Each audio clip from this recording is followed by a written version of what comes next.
Hello and welcome to this podcast from Cambridge International. My name is Tom Parkinson and I'm the recognition consultant for Spain at Cambridge International. I'm delighted to welcome here today Miguel Costa, who is the Executive Director of Admissions and Development at IE University, to our podcast today. This year has been an extremely challenging year, which has made choosing a university for any students not just an important decision, but a difficult decision this year. IE University is an experienced university, has been welcoming and nurturing students from around the globe for many years now. Miguel will explain how IE has been preparing to welcome new students for this academic year, 2021, and he's going to offer some practical advice about applying to IE, as well as giving insight into IE's enriching university experience. Thank you for coming today, Miguel.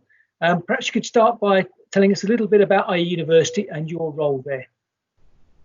Thank you very much, Tom. Well, first of all, I would like to extend my thanks to you, Tom, and Cambridge International for this kind invitation to participate in this podcast. I hope that it will be useful for school counselors, students, and families. So let's see if we can help a little bit, all of them, with this unforeseen scenario that we are all facing this 2020.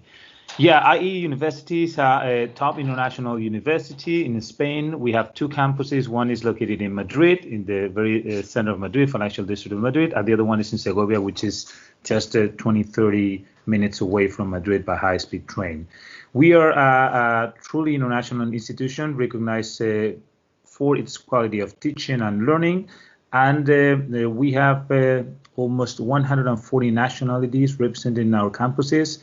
And the interesting thing is that about 75% of our student body is coming from outside of Spain, so they are international. I will outline diversity and innovation as part of our DNA in terms of our students, faculty, learning formats, environments, and educational backgrounds. And we are what we call a medium-sized university. We have about 4,500 students, undergraduate students, and we have 2,500 master's students. And we have been always recognized by being pioneers in terms of online learning. And very recently, QS and Financial Times considered our global online MBA first and second position worldwide in their 2020 online MBA rankings. And this is going to be important because I will explain a little more about our teaching model and hybrid learning model for this year. Okay. Can you tell us a little bit about the IE's bachelor degrees, the sort of first degrees, the entry and the language requirements that students would need? Yeah, generally speaking, we have programs in economics, business. These are the most popular ones. But we are also offering programs in technology, such as computer sciences and data. We are also offering programs in law, international relations, politics, philosophy, law and economics, architecture and design, and communication, digital media, and behavioral and social sciences. And of course, we offer a combination, what we call dual degrees, combining business and data, or PPLE and data, or international relations and law, for example. But we have a combination of some of these programs. In terms of our entry requirements, we always say that we have a holistic admission process where we are considering and taking into account the candidate's academic background, as well as their extracurriculars, and most of our students have been really active, participated in non-academic activities. We also assess and consider their skills and competencies through an online assessment and admission test that we are running. And also we like to meet all of them through what we call our personal interview. Not all of them are invited to this personal interview, but every single student that is at IE University has been interviewed by our admissions department. So that makes us have a clear understanding of the candidate's overall background and contribution to our classes. And in terms of language requirements, we do require that all our students are really proficient in English, because all our programs are taught in English, even though they speak on average 4 languages, because they are really international. We require that English has to be, they need to have a really good command of English, because that's going to be their language in their bachelor degrees. Okay. Obviously, the interview process has had to be slightly adapted this year because of COVID-19. What other impacts have there been on the admissions process this year? And if there have been some changes, are there any of the changes you're going to keep for next year and in the future? Yeah, of course. Yeah, COVID-19 had a huge impact in terms of, well, I would say that the most important impact has been on families and candidates, because all of this provided additional and extra stress to the whole process of applying to a university, because we know that this is a really important decision for families and the candidates. In terms of how COVID-19 has affected the admission process, I would say that since this pandemic of this COVID-19 outbreak appeared, we moved all our admission process online. So every single candidate can now start the admission process and complete the whole admission process online. So there's no need for any physical presence. There's no need to attend any physical facilities to continue with our admission process. So it's fully online.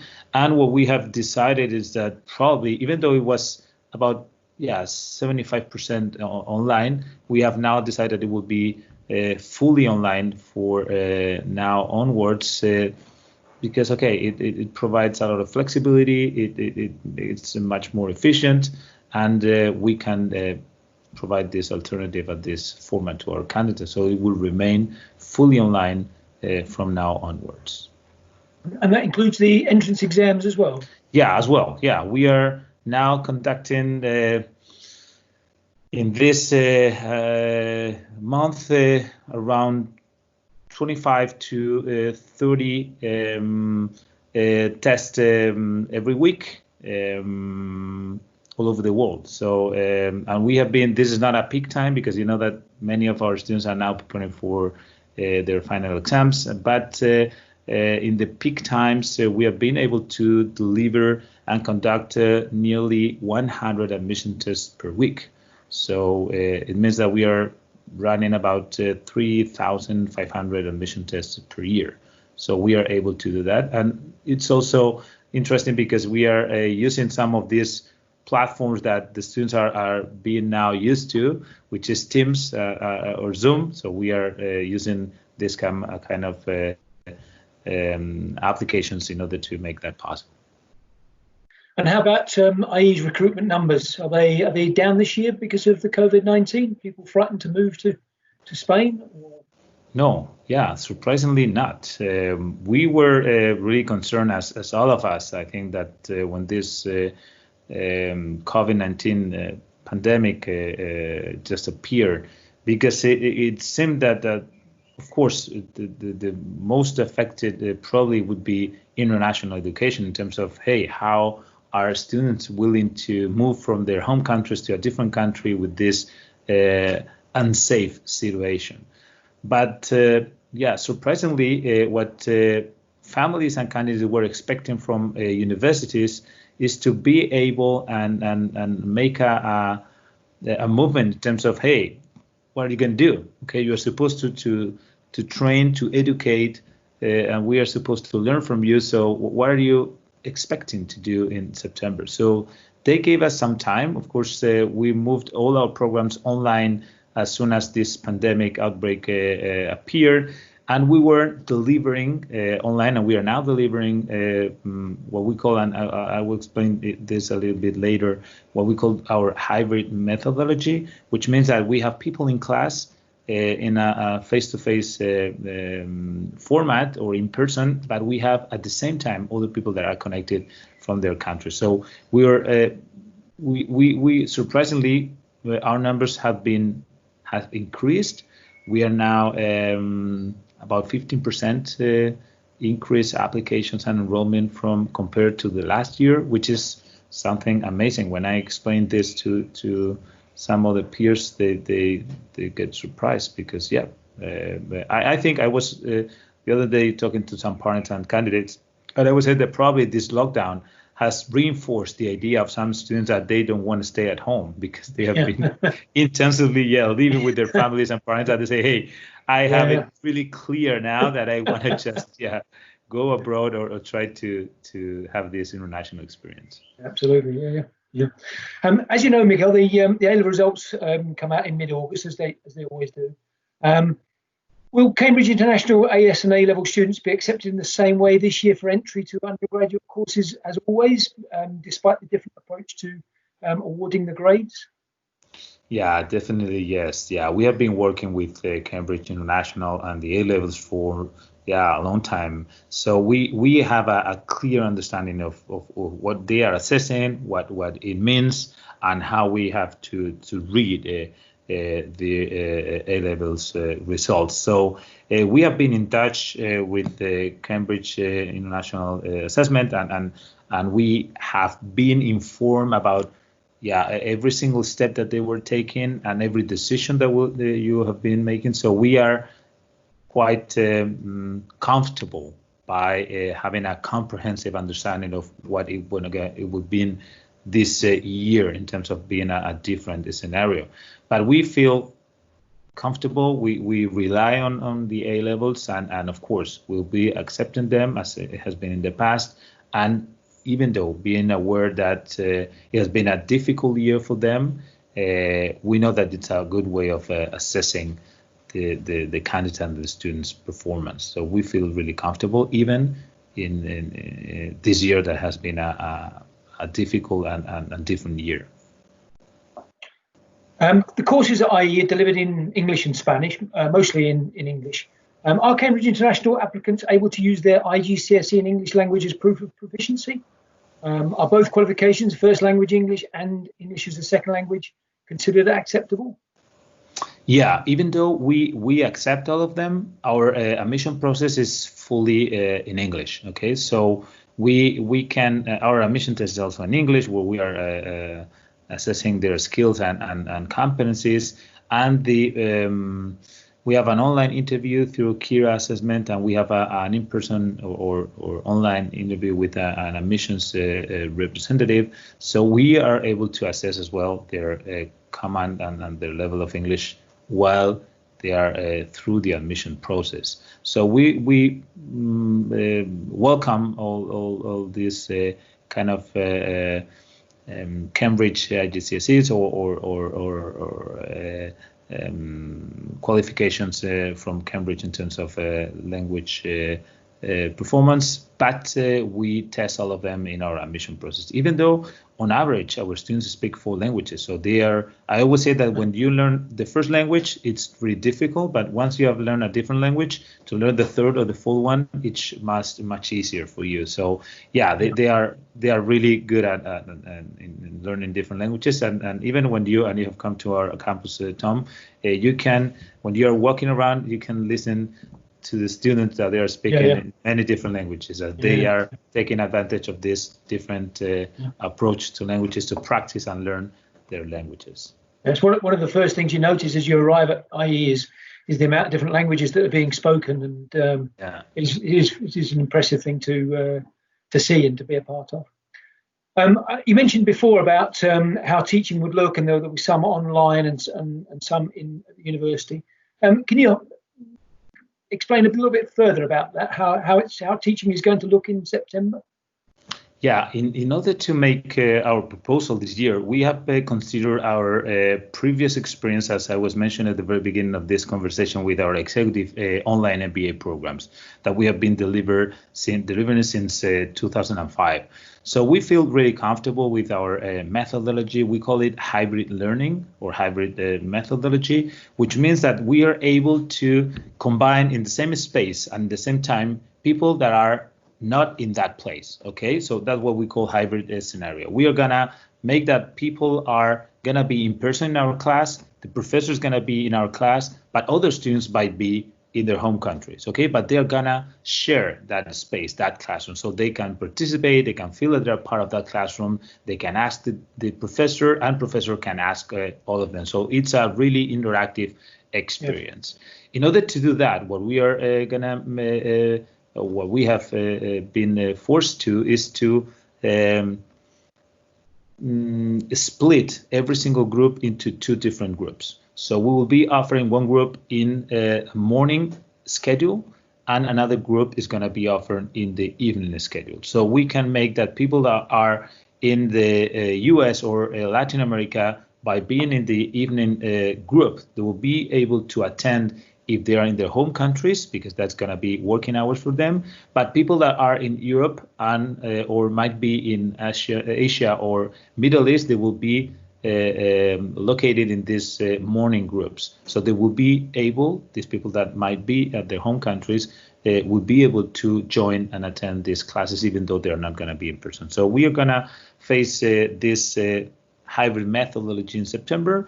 So people might feel that, hey, I feel comfortable, I want to travel to Spain, or I might get to Spain because I have no travel bans, or I have no any restriction to travel to Spain, and they're going to be here, they could join in-person classes. But if they are not feeling safe, or they are under lockdown, we have now we are aware that there are many countries that are under this lockdown and they are not able to come, okay, they could join online, they could be just participating in class through this hybrid model, so there will be no problem with that.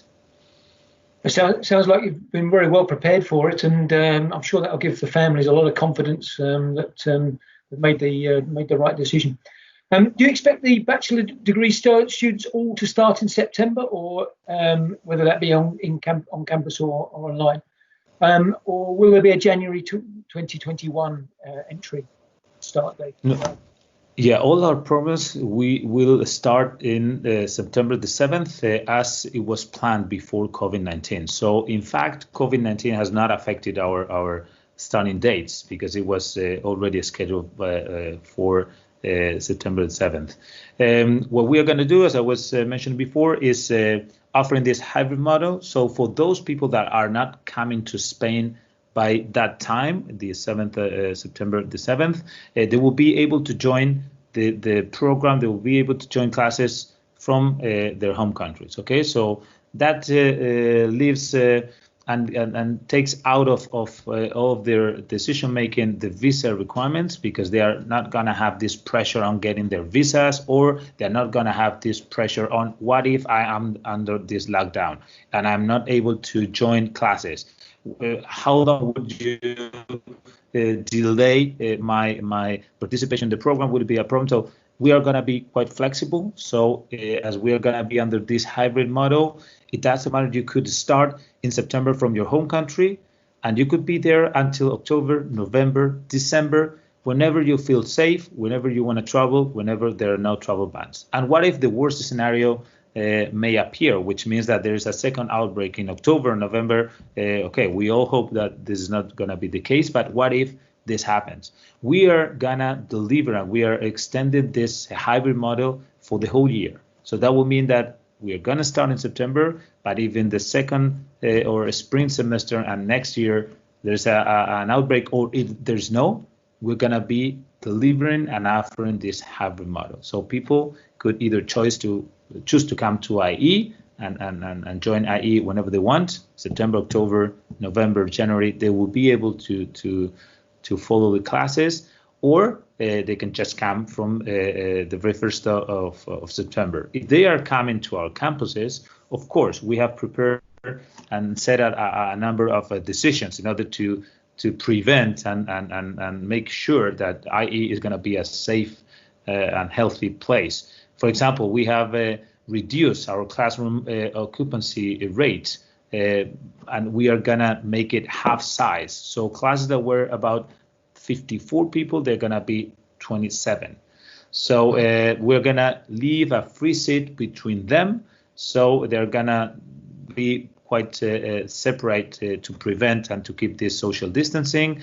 We are going to have a self-assessment application where all the students have to make this self-assessment before they're coming to class and try to have track of how they are performing, if they have any symptoms, or they are having any compatible symptoms with COVID-19. We're going to make mandatory use of face masks. So every single student, staff, and professor will have to use in our facilities this face mask. We have placed hand washing sanitizers, dispensers all over the place. We have adapted our timetables to prevent that the students are in our corridors and flows are not going to be collapses and they're not going to be at the same time in the same place. We have set a set of cleaning facilities protocols after every session, and we have installed thermographic cameras, one-way exit and entry routes, ventilation facilities. So you can see that there's a set of decisions that have been made, to prevent, safety, and that all professors, students, and staff, we are all in a safe place. Yeah, sounds like the health and well-being of the students has really been a priority for you this year. Absolutely, absolutely. So it may be difficult for some students from outside the UK outside the EU, to access visas for Spain. What would your advice be to these students? We are in close contact with our Spanish embassies and consulates, as we maybe you're not aware, but IE has 30 offices worldwide in the US, in Latin America, Europe, Middle East, Asia, and Australia. So through our offices, we are providing support to our candidates. So in every single region, we have this close contact with our Spanish embassies and consulates. And of course, here in Madrid, we are also with having this conversation with the Ministry of Foreign Affairs.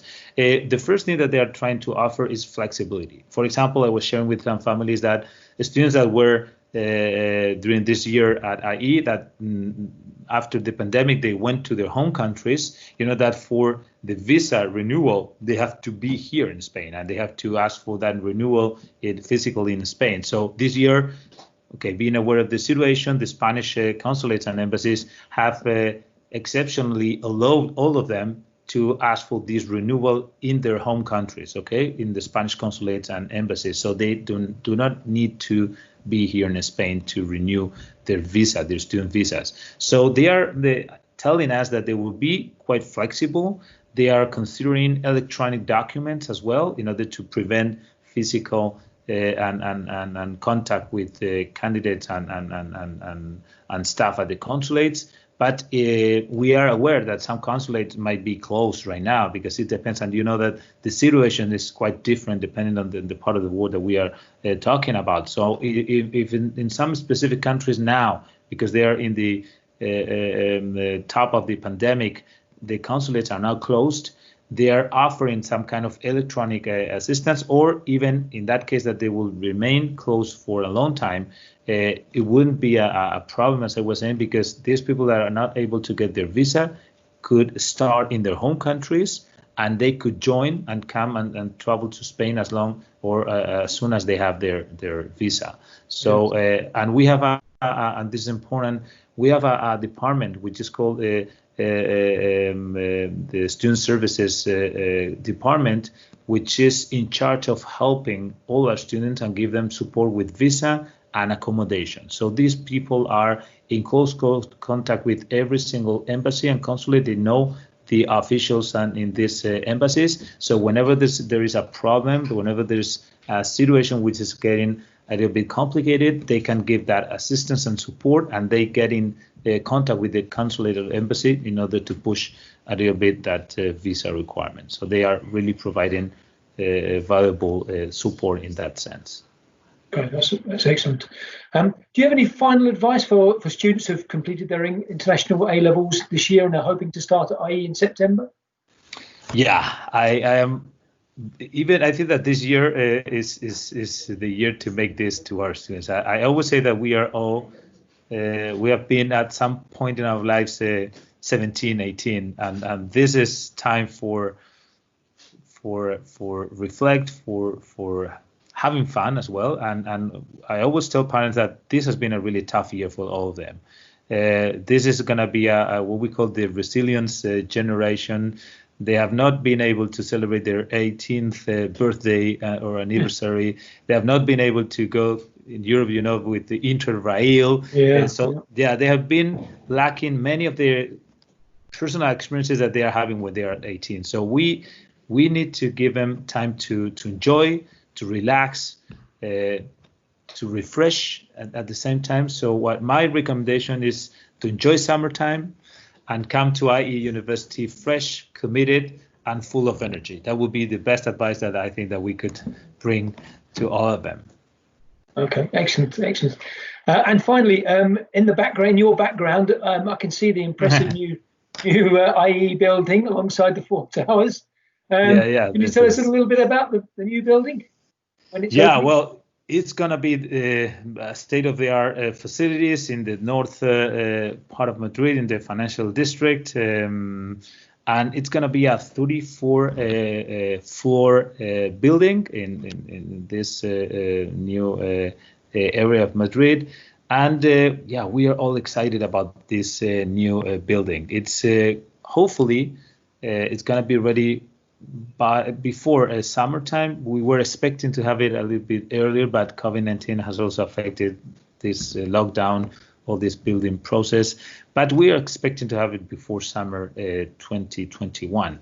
And this building will include, of course, classrooms, but also we have a gym, sports facilities, swimming pools, cafeterias, open working spaces, tech rooms. It's going to be amazing. There's a video for those that are interested in knowing a little bit more about the new tower. There's a video on our website where they can see how it's going to be like and how it looks like. It's going to be amazing. And of course, I always extend an invitation. And of course, for you as well, Tom, as soon as we have it ready, it will be my pleasure to show these new facilities to all of you. So we are excited about having this new building for the next year.